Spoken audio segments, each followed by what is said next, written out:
Guys, I am Ricky and you're most welcome to our YouTube channel Nirmala Nirvan Classes. As you know, today is Sunday and in the segment of Sunday I have come with a good story for you.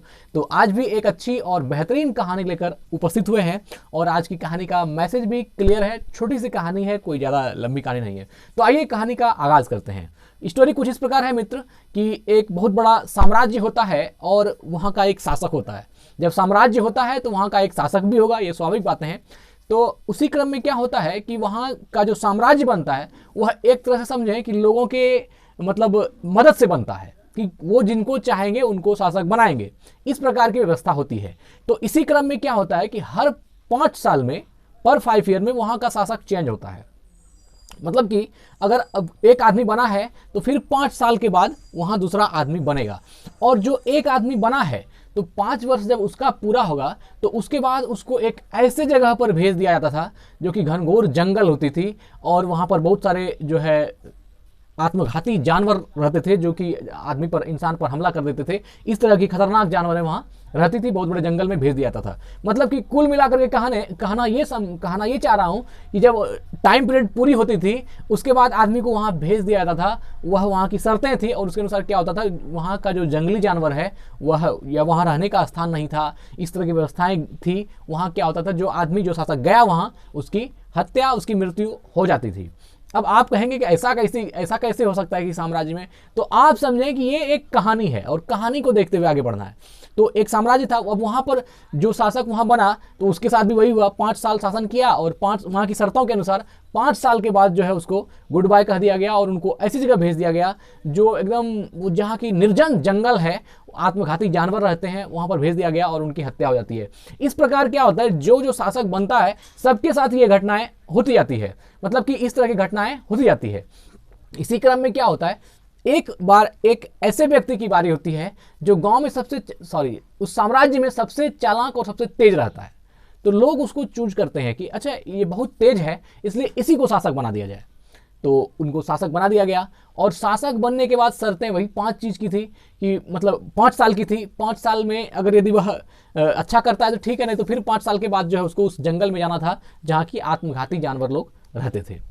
तो हो गया, जिस दिन वो आदमी राज्याभिषेक करता है और वहाँ का शासक बनता है, वह चालाक आदमी, उसी दिन से वह दिमाग लगाना शुरू करता है कि हम तो सिर्फ 5 साल के लिए बने हैं, लेकिन इस 5 साल में कुछ ऐसा कर दें जो कि आने वाले समय के लिए, मतलब आने वाले समय में हमको काम आए। नहीं तो फिर 5 साल के बाद तो ऐसे जंगल में हमको छोड़ दिया जाएगा जहाँ के हिंसक पशु हैं वो मतलब मेरी हत्या कर देगा। वो यह सोच के उसकी रूहें कांप जाती थी, वो बहुत डर जाते थे ऐसी बातें सोच करके, क्योंकि उन्होंने बाकी राजाओं का, बाकी शासकों का भी हश्र देखा था क्या होता है 5 साल के बाद उनके साथ। इसलिए वह शासक चालाक था और वह बन तो गया शासक और उन्होंने इस बात की ध्यान रखी कि इसी 5 साल में हमको कुछ ऐसा करना है कि आने वाले जितने दिन मैं जिंदा रहूं हमको कोई परेशानी नहीं हो।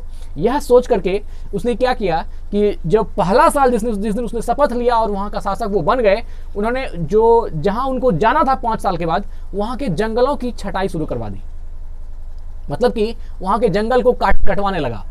धीरे धीरे 1 साल जो प्रथम साल बनाया उसमें उन्होंने रणनीति बनाई कि इस जंगल को काट के खत्म कर देंगे, क्योंकि जाना हमको उसी जंगल में है। तो अगर हम अभी से उस जंगल की छटाई कर दें तो हो सकता है 5 साल के बाद हमको दिक्कत नहीं होगी। और प्रथम वर्ष उन्होंने अच्छे से जो है योजना बनाई, स्ट्रेटजी से काम किया और क्या किया, प्रथम वर्ष पूरे जंगल की छटाई करवा दी। जब 1 साल बीत गया, दूसरा साल क्या हुआ, जब जंगल कटने लगे, जानवरों को भागने उन्हें में दिक्कत होने लगी और क्या किया, शिकारी को बुलाया और पूरा जंगल का शिकार करवा दिया। जितने हिंसक पशु उस जंगल में रहते थे सबकी हत्याएं करवा दी, मतलब एक भी जंगली जानवर को रहने नहीं दिया उसने। और तीसरा क्या किया, जब 2 साल बीत गया, तीसरा साल हुआ तो उन्होंने रहने की, जो वहां पर रहने का व्यवस्था था उस पर जोर दिया, अर्थात पानी की व्यवस्था और भी चीज़ें जो आदमी को एक परिवेश में जीने के लिए चाहिए, उन सारी चीज़ों की आवश्यकता की पूर्ति वहाँ पर करवा दी। और जब चौथे साल हुआ, चौथे साल में उन्होंने सेविंग पर ध्यान दिया कि अगर मैं यहाँ से, जब इस शासन से मैं जब यहाँ सत्ता से, पद से च्युत हो जाऊँगा तो मुझे जाना तो पड़ेगा जंगल में, तो वहाँ के लिए कुछ सेविंग इकट्ठी करना उन्होंने शुरू कर दिया चौथे साल। और 5वें साल लोगों की भरपूर सेवा की और इंजॉय किया। इस प्रकार उन्होंने अपना 5 साल व्यतीत कर दिया।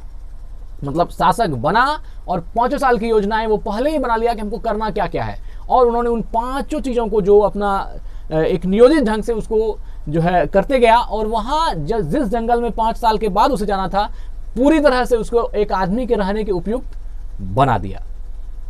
और जब पूरी हो गई तो जब 5 साल पूरने में 10 दिन कम था, तो उस आदमी को बेचैनी थी कि कब यहाँ की जनता हमको यहाँ से जो है रिलीज करे, वो कब कह दे कि आप चल जाइए यहाँ से।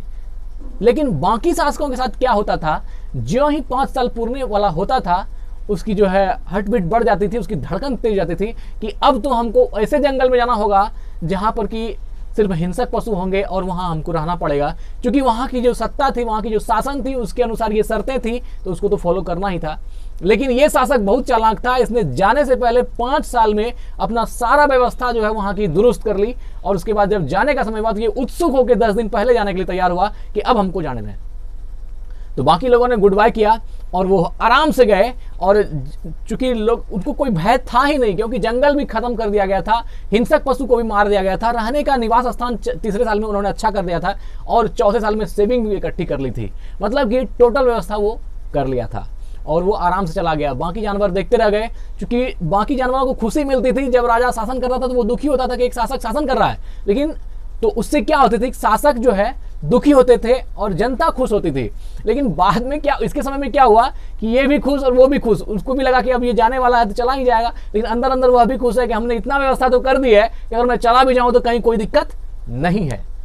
तो इस बस कहानी इतनी सी है। अब इस कहानी में अगर देखें मैसेज के तौर पर कि मैसेज क्या है, तो सबसे पहले आप इस चीज को, जिस वर्तमान अवस्था को जी रहे हैं, इसके साथ फ्यूचर को देखना, इसी चीज को धर्मगत अगर एक वर्ड यूज किया गया है, इसको हम लोग विवेक बोलते हैं। मतलब वर्तमान से भविष्य को झांकने की कला है। यह सिर्फ आदमी में है, बाकी किसी जानवर में नहीं है। वह चाहे तो अपने वर्तमान से भविष्य के लिए वर्तमान में काम करके भविष्य को, एक उज्जवल भविष्य को निर्धारित कर सकता है। उसका बीज आज में निहित है, और इसलिए उस शासक ने ज्यों ही पद ग्रहण किया, उन्होंने सबसे पहले योजना बनाई कि किस प्रकार काम करनी है, और काम करने के साथ साथ बाकी के जिंदगी का भी उन्होंने सोचा, और उसी 5 साल में बाकी का लाइफ भी अच्छा कर लिया। तो कहानी की सीख ये है कि हमें विवेक से काम लेनी चाहिए, और दूसरी सीख ये है कि नियोजित ढंग से काम करें। जो भी चीजें हैं उसको एक स्ट्रेटेजिक साथ काम करना चाहिए। तो कहानी बस इतनी सी है, और साथ ही आप लोगों को कहना चाहता हूं, न्यू ईयर में बहुत बहुत आप लोग प्रसन्न रहें, आनंदित रहें। नए साल की ढेर सारी शुभकामनाएं,